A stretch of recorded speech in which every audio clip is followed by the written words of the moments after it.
Shalom semuanya, hari ini saya akan bawakan tentang Rasul Paulus dan dalam pelayanannya bersama Rasul Petrus ada keselarasan di antara pelayanan mereka.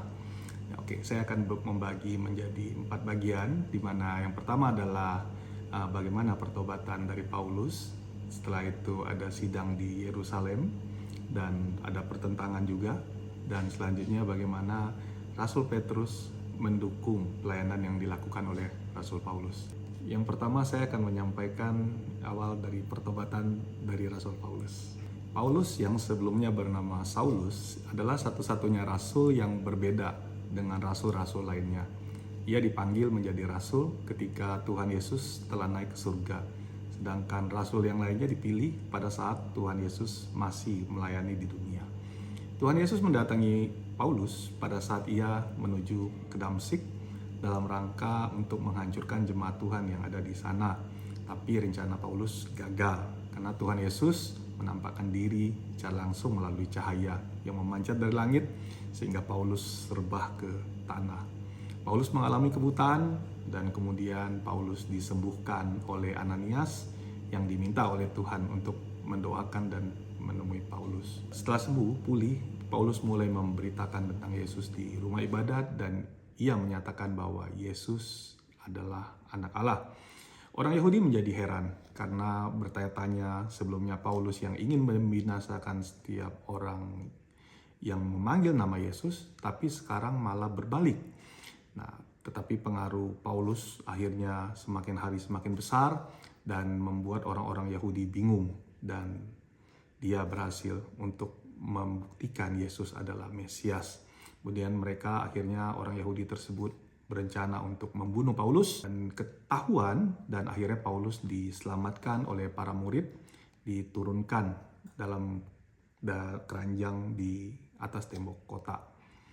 Paulus menyatakan bahwa ia menerima Injil bukan dari manusia dan bukan manusia yang mengajarkan kepadaku, begitu kata Paulus. Tapi Paulus menerimanya oleh pernyataan Yesus Kristus. Kita bisa lihat di Galatia 1 ayat 12. Paulus menyatakan bahwa ia dipanggil oleh kasih karunia Tuhan Yesus supaya ia memberitakan Injil di antara bangsa-bangsa yang bukan Yahudi. Sebelumnya Paulus tidak pergi ke Yerusalem untuk menemui rasul-rasul sebelum dia, melainkan ia pergi ke tanah Arab dan kembali lagi ke Damsyik. Lalu 3 tahun kemudian Paulus pergi ke Yerusalem mengunjungi Kefas yang bernama Simon Petrus dan menumpang 15 hari di rumahnya. Di sini kita bisa lihat bahwa Rasul Paulus dan Petrus sudah memiliki hubungan relasi secara pribadi di saat Paulus menumpang di rumah Kefas atau Petrus. Yang kedua, saya akan menyampaikan mengenai sidang di Yerusalem, di mana setelah hari Pentakosta banyak bangsa-bangsa menerima Injil. Maka timbullah masalah karena ada beberapa orang dari Yudea mengajarkan supaya orang yang baru percaya untuk disunat seperti adat istiadat yang orang bangsa Yahudi yang diwariskan oleh Nabi Musa. Mereka mengatakan, jikalau kamu tidak disunat menurut adat istiadat yang diwariskan oleh Nabi Musa, kamu tidak dapat diselamatkan. Rasul Paulus pada Galatia 2 ayat 4 mengenai desakan dari saudara-saudara palsu yang menyusup masuk untuk mendesak Titus agar menyunatkan diri menurut adat istiadat Yahudi yang diwariskan oleh Nabi Musa. Paulus dan Barnabas dengan keras melawan dan membantah pendapat mereka itu. Akhirnya Paulus dan Barnabas diminta untuk pergi menemui kepada rasul-rasul dan penatua-penatua di Yerusalem untuk membicarakan soal itu. Nah, akhirnya setelah Paulus dan Barnabas mengunjungi ke Yerusalem, dia disambut dan akhirnya dia bertemu, dan ada beberapa orang dari golongan Farisi juga menyampaikan hal yang sama, yang mengatakan orang-orang yang bukan Yahudi harus disunat dan diwajibkan untuk menuruti hukum Musa. Maka rasul-rasul dan penatua itu akhirnya bersidang untuk membicarakan hal itu. Maka akhirnya Petrus berdiri dan berkata kepada mereka, "Hai saudara-saudara, kamu tahu bahwa sejak semula Allah memilih aku dari antara kamu supaya dengan perantaraan mulutku bangsa-bangsa lain mendengar berita Injil dan menjadi percaya. Dan Allah yang mengenal hati manusia telah menyatakan kehendaknya untuk menerima mereka. Mereka di sini adalah orang-orang bangsa-bangsa lain itu, sebab Ia mengaruniakan Roh Kudus juga kepada mereka sama seperti kita. Kita dalam hal ini bangsa Yahudi. Dan Ia sama sekali tidak mengadakan perbedaan antara kita dengan mereka sesudah Ia menyucikan hati mereka oleh imannya. Kalau demikian, mengapa kamu mau mencobai Allah dengan meletakkan pada tengkuk murid-murid itu suatu kuk yang tidak dapat dipikul, baik oleh nenek moyang kita maupun oleh kita sendiri? Sebaliknya, kita percaya bahwa oleh kasih karunia Tuhan Yesus Kristus, kita beroleh keselamatan sama seperti mereka juga. Maka di situ seluruh umat itu menjadi diam, dan mereka akhirnya mendengarkan bagaimana Paulus dan Barnabas menceritakan tanda-tanda mujizat apa yang telah mereka perbuat di tengah bangsa-bangsa lain. Akhirnya pada sidang di Yerusalem tersebut, Petrus menegaskan bahwa orang yang bukan Yahudi diselamatkan oleh kasih karunia melalui iman, sama seperti dengan orang Yahudi. Yakobus pun berpendapat bahwa mereka tidak boleh menimbulkan kesulitan bagi mereka dari bangsa-bangsa lain yang untuk berbalik kepada Allah. Setelah itu, mereka akhirnya mengutus Paulus dan Barnabas dan Yudas dan Silas untuk pergi kembali ke kota Antiokhia. Dalam surat Galatia 2 ayat 9, setelah melihat kasih karunia yang dianugerahkan kepada Paulus dan Barnabas untuk menjadi rasul bagi bangsa-bangsa lain, di mana bangsa-bangsa lain orang yang tidak bersunat, maka Yakobus, Kefas atau Petrus, dan Yohanes yang dipandang sebagai soko guru jemaat berjabat tangan dengan Paulus dan dengan Barnabas sebagai tanda persekutuan, supaya Paulus dan Barnabas pergi menginjil kepada orang-orang yang tidak bersunat dan Petrus kepada orang-orang yang bersunat.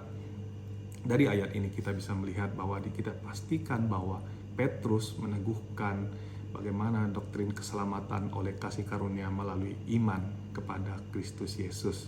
Yang ketiga, saya membahas tentang pertentangan antara Paulus dan Petrus. Paulus pernah menegur Petrus ketika Petrus bersikap munafik terhadap orang-orang yang bukan Yahudi.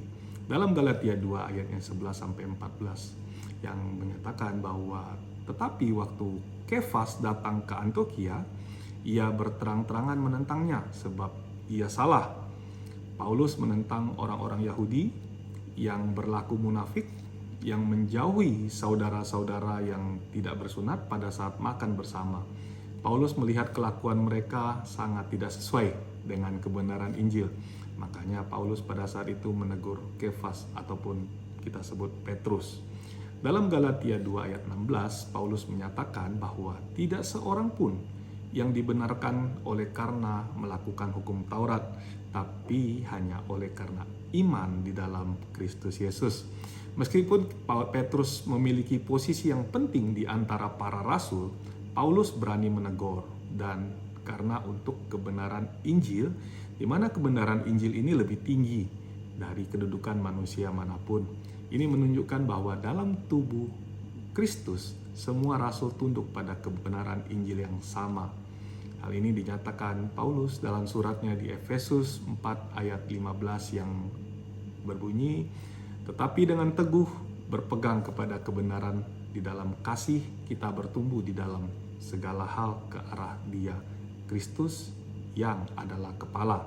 Yang keempat, saya akan menyampaikan bagaimana dengan Injil yang sama dengan target pelayanan yang berbeda yang dilakukan oleh Rasul Paulus dan Petrus. Keduanya saling mendukung. Kita tahu bahwa Paulus diutus untuk bangsa-bangsa lain yang bukan Yahudi. Paulus dan Petrus menyadari bahwa pelayanan mereka fokus pada kelompok yang berbeda dengan menggunakan Injil yang sama.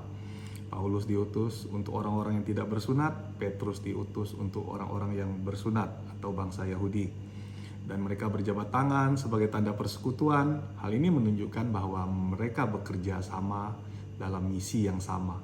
Meskipun dengan ladang pelayanan yang berbeda.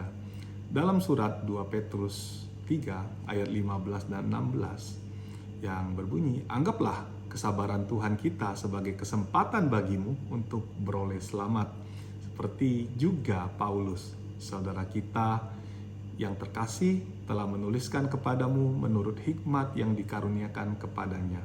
Hal itu dibuatnya dalam semua suratnya apabila ia berbicara tentang perkara-perkara ini.